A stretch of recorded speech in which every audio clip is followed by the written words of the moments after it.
தென்னாடுடைய சிவனே போற்றி, எந்நாட்டவர்க்கும் இறைவா போற்றி.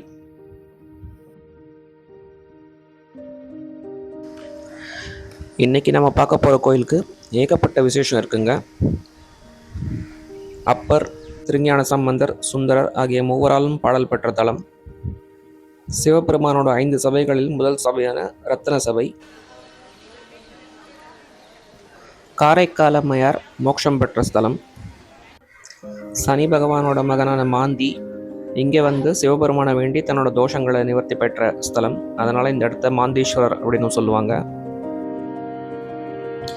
ஆலங்காட்டுக்கு நடுவில் சிவபெருமான் சுயம்புவா தோன்றின இடம். இந்த இடத்தோட பேர் திருவாலங்காடு வடாரண்யேஸ்வரர் கோயில். வடாரண்யேஸ்வரர்னா வடம் அப்படின்னா ஆலமரம், ஆரண்யம் அப்படின்னா காடு. திருவாலங்காடு, வடாரண்யேஸ்வரர் ரெண்டும் கிட்டத்தட்ட ஒரே மீனிங் வர வார்த்தைகள் தான். திருவாலங்காடு திருவள்ளூர்லேருந்து ஒரு 15 கிலோமீட்டர் தூரத்தில் இருக்குது. நம்ம இந்த இடத்துக்கு ட்ரெயினில் போகிறதா இருந்தால் சென்னையிலேருந்து திருவள்ளூர் தாண்டி ஒரு 2-3 ஸ்டாப் கழித்து திருவாலங்காடு வரும். அதே மாதிரி நம்ம காரில் போகிறதா இருந்தால் திருவள்ளூர் தாண்டி ஒரு 10 கிலோமீட்டர் கழித்து ஒரு பைபாஸ்லேருந்து லெஃப்ட் எடுத்தோம்னா அங்கேருந்து ஒரு 5 கிலோமீட்டர் போனீங்கன்னா இந்த இடத்த ரீச் பண்ணிடலாம்.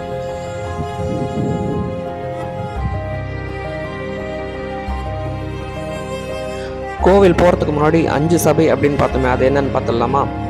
முதல்ல இருக்கிறது ரத்ன சபை, அதாவது திருவாலங்காடு இப்போ நம்ம போயிட்டு இருக்கிற அந்த கோவில் தான் ரத்ன சபை. இங்கே வந்து சிவபெருமான் ஊர்தவ தாண்டவம் ஆடியிருக்காரு. அதுக்கப்புறமா வர்றது சித்திர சபை. இது வந்து குற்றாலநாதரோட கோவில். இது எங்கே இருக்குன்னா குற்றாலத்தில் இருக்குது. அதுக்கப்புறமா பார்த்தீங்கன்னா பொற்சபை. இது சிதம்பரம் கோவில். இங்கே ஆனந்த தாண்டவம் ஆடியிருப்பார். அதுக்கப்புறமா வெள்ளிச்சபை. இது வந்து மீனாட்சி சுந்தரேஸ்வரர் கோயில், மதுரையில் இருக்கிறது. அப்புறமா தாமிர சபைன்னு சொல்லுவாங்க, அது நெல்லையப்பர் கோவில்.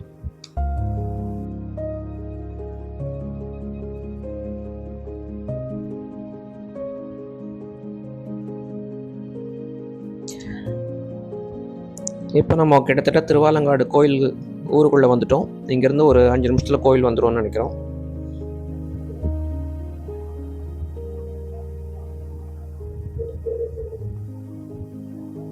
இந்த இடத்துலேருந்து ரைட் எடுத்து ஒரு 1 கிலோமீட்டர் போனால் கோவிலை ரீச் பண்ணிடலாம்.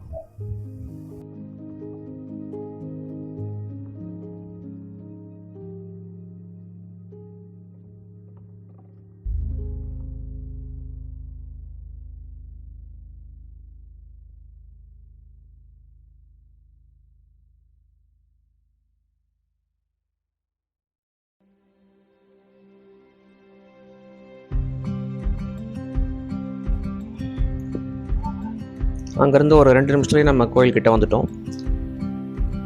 கோவிலை சுற்றி எவ்வளோ பெரிய மதில் சுவர் பாருங்கள். இங்கே கார் பார்க்கிங்க்கு பிரச்சனையே இல்லை. கோவிலை சுற்றி கார் விட்டுக்கலாம், நம்ம எங்கே வேணால் விட்டுக்கலாம். இன்றைக்கி சனிக்கிழமைங்கிறதுனால கொஞ்சம் கூட்டம் அதிகமாக இருக்குது. ஏன்னா அந்த மாந்தி பூஜை செய்வாங்க. சனிக்கிழமை மட்டும் இந்த இடத்துல மாந்தி பூஜை செய்வாங்க. அதாவது அந்த எதுக்குன்னா தோஷம் இருக்கிறவங்களுக்கு நிவர்த்தி ஆகிறதுக்காக அந்த ஒரு பூஜை செய்வாங்க. அந்த பூஜை செய்கிறதுக்கு ஒரு ஆளுக்கு வந்து 1500 ரூபா 1600 ரூபா கட்டணமாக கேட்பாங்க. இங்கே இருக்கிறது வந்து பத்ரகாளி அம்மன் கோவில். நம்ம அங்கே போய் சிவனை பார்க்கறதுக்கு முன்னாடி இந்த பத்ரகாளி அம்மன் ஒரு வாட்டி பார்த்துட்டு அதுக்கப்புறமா நம்ம கோவிலுக்குள்ளே பொதுவாக போகணும். இப்போ முதல்ல நம்ம போய் காரை பார்க் பண்ணிவிட்டு அதுக்கப்புறமா என்ன பண்ணலாம்னு பார்க்கலாம்.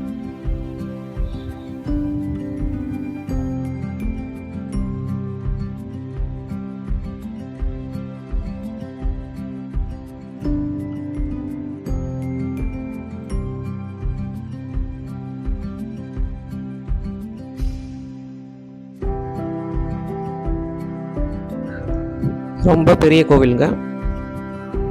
11ஆம் நூற்றாண்டுக்கும் பழமை வாய்ந்த கோவில் இது.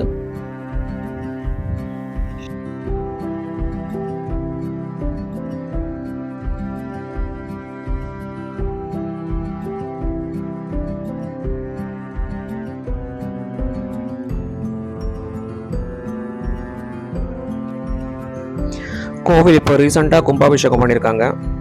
2024 பிப்ரவரி மாதம் கும்பாபிஷேகம் பண்ணியிருக்காங்க. கோவில் நல்லா நீட்டாக மெயின்டைன் ஆகிருக்கு. ரொம்ப ஒரு சின்ன கிராமம். பழமை மாறாத கிராமம். கோவிலில் ஓரளவுக்கு கூட்டம் இருக்குது. அந்த மாந்தீஸ்வரர் பூஜை இருக்கிறதுனால இன்றைக்கி ஓரளவுக்கு கூட்டம் இருக்குது.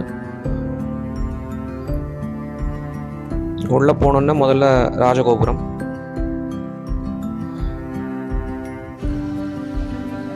இந்த ராஜகோபுரம் போகிறதுக்கு முன்னாடியே நம்ம இங்கேருந்து இந்த லெஃப்ட் எடுத்து போனால் இந்த இடத்துல கோவிலோட ஆஃபீஸ் இருக்கும். இந்த மாந்தி தோஷம் நீங்கிறதுக்காக பூஜை பண்ணுறவங்க இங்கே டிக்கெட் வாங்கிக்கணும்.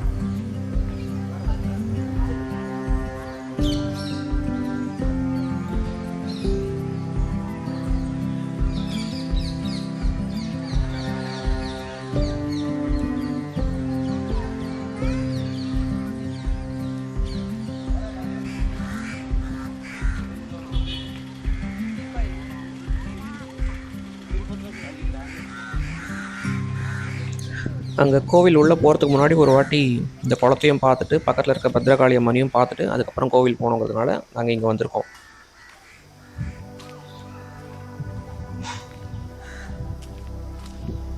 நல்ல பெரிய குளம், கிட்டத்தட்ட 3.5 லட்சம் ஸ்கொயர் ஃபீட் இருக்கும் இந்த குளம்.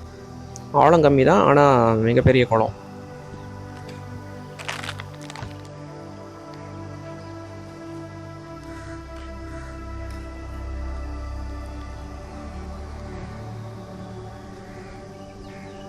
ನೋಡಿದ್ದೆ ಇಲ್ಲ ನಾವು ಅಷ್ಟು ದೊಡ್ಡದು.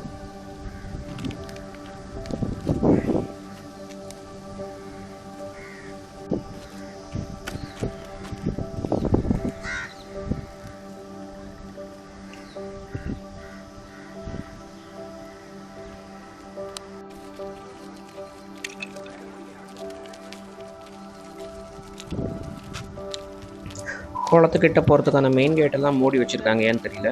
ஸோ இங்கேயே ஒரு சின்ன ஒரு வழி மட்டும் இருக்குது. இங்கேருந்து கொஞ்சம் இறங்கி தான் போகணும். எல்லாராலையும் போக முடியாது, வயசானவங்களால கண்டிப்பாக போக முடியாது. குளத்தோட மெயின்டெனன்ஸ் ரொம்ப மோசமாக இருக்குது. இந்த இடத்துல குளிச்சுட்டு போகணுங்கிறது இந்த பிளான் இப்போ நாங்கள் ட்ராப் பண்ணிட்டோம்.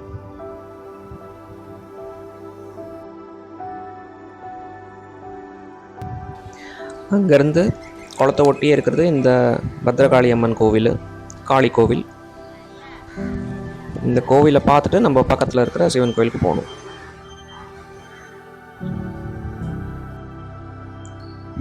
ஒரு காலத்தில் இந்த ஊரில் சும்பன் நிசும்பன் அப்படின்னு சொல்லிட்டு 2 அரக்கர்கள் சிவனை நோக்கி கடுமையாக தவம் பண்ணியிருக்காங்க.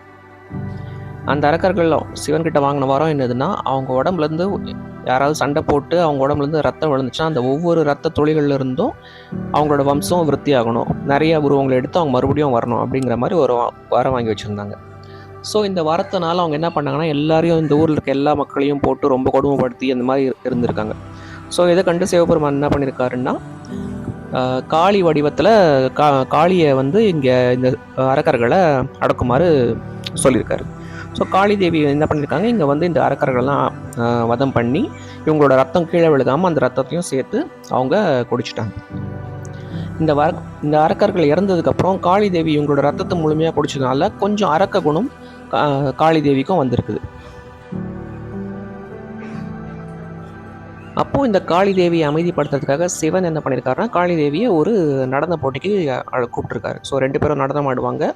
இவங்க என்ன மாதிரியான நடன அசைவுகள் கொடுக்குறாங்களோ அதே போல் காளி தேவியும் அசைவு கொடுத்தாங்கன்னா கடைசியில் யார் ஜெயிக்கிறாங்க அப்படிங்கிறது தெரிய வரும். ஸோ எல்லா விதமான நடனத்தையும் காளி தேவியும் கண்டினியூஸாக ஆடிட்டே வந்திருக்காங்க. ஒரு கட்டத்தில் என்ன இருக்குன்னா, சிவபெருமான் தன்னுடைய தோடு கீழே விழுந்திருக்காரு. அந்த தோடை வந்து இடது காலால் எடுத்து தன்னோட காதில் பொருத்திருக்காரு. ஸோ இந்த மாதிரியான ஒரு நடன அமைப்புக்கு தான் ஊர்துவ தாண்டவம் அப்படின்னு சொல்கிறாங்க. ஸோ இந்த ஒரு பர்டிகுலர் மூமெண்ட்டை காளிதேவி செய்ய விருப்பப்படலை. ஸோ அதனால என்ன ஆச்சுன்னா, அவங்க தன்னோட தோல்வியை ஒப்புக்கிறாங்க. ஸோ அப்பர்லேருந்து திருவாலங்காட்டோட அதிபதியாக சிவன் இருக்கிறதா இங்கே ஒரு நம்பிக்கை இருக்குது.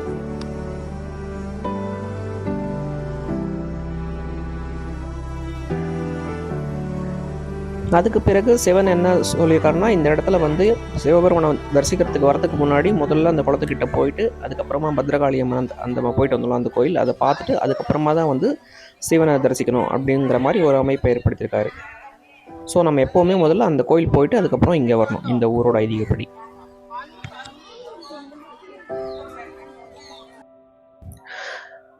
இந்த கோயிலோட இன்னொரு வரலாறு காரைக்கால் அம்மையாரோட தொடர்புடையது. காரைக்கால் அம்மையாரோட இயற்பெயர் புனிதவதி. இவங்க வந்து காரைக்காலில் பிறந்து வாழ்ந்தவங்க. இவங்க வந்து கணவனோட இல்லறத்தில் வாழ்ந்து வந்துட்டுருக்காங்க. ஆனால் இவங்க இல்லறத்தில் இருந்தாலும் இவங்களுக்கு சிவன் மேலே அல்லாத ஒரு பக்தி, ஒரு சிறந்த சிவபக்தி. ஒரு தடவை என்ன ஆகுதுன்னா, இவங்களோட கணவருக்கு 2 மாங்கனிகள் அவங்களோட ஒரு வணிகன் கொண்டு வந்து கொடுக்குறாரு. அந்த பழங்களை கொண்டு வந்து வீட்டில் கொடுத்துட்டு அவர் வந்து மத்தியானமாக நான் வந்து சாப்பிட்றேன் அப்படின்னு சொல்லிட்டு போயிடுறாரு.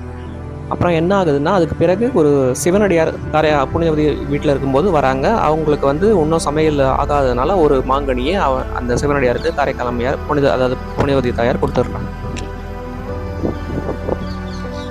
கொஞ்ச நேரம் கழித்து அவங்களுடைய கணவர் வீட்டுக்கு வந்தோடனே அந்த மாங்கனியை கொண்டு வர மாதிரி கேட்குறாங்க.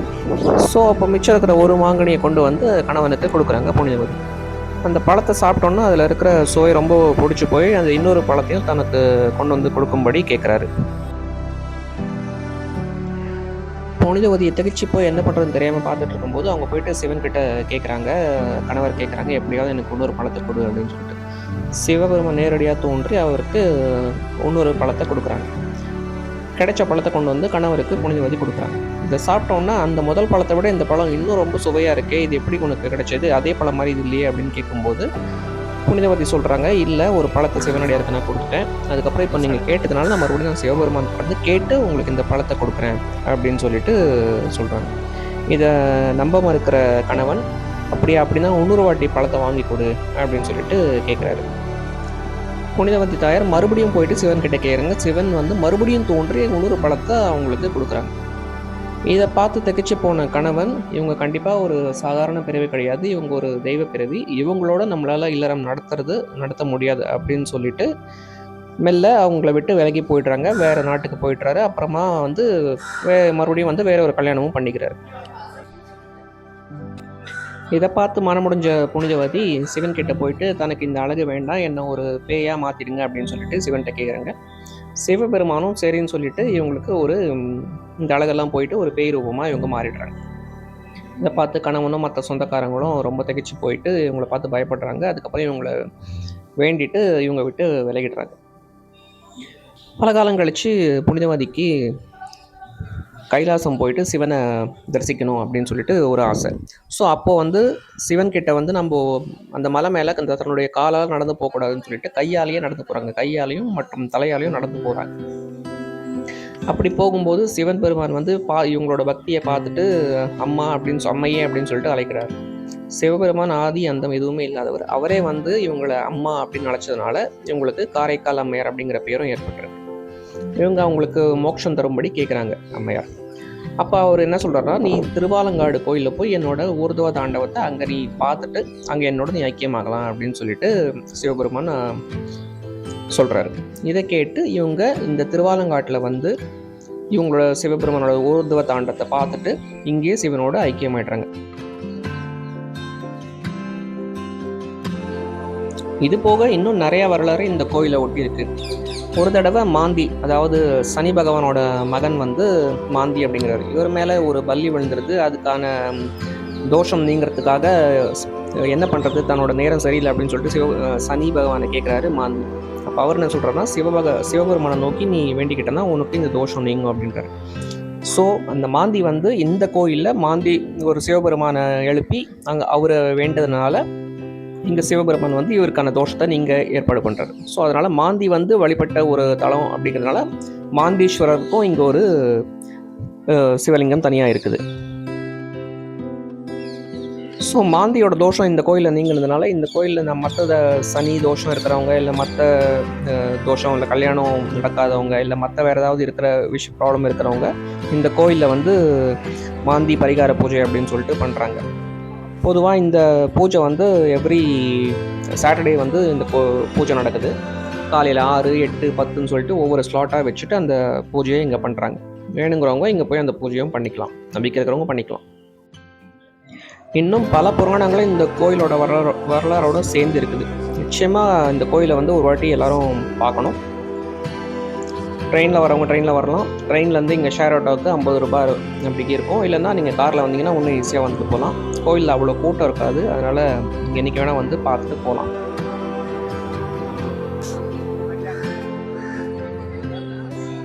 இன்னொரு வீடியோவில் சந்திக்கலாங்க. ஓம் நம சிவாய.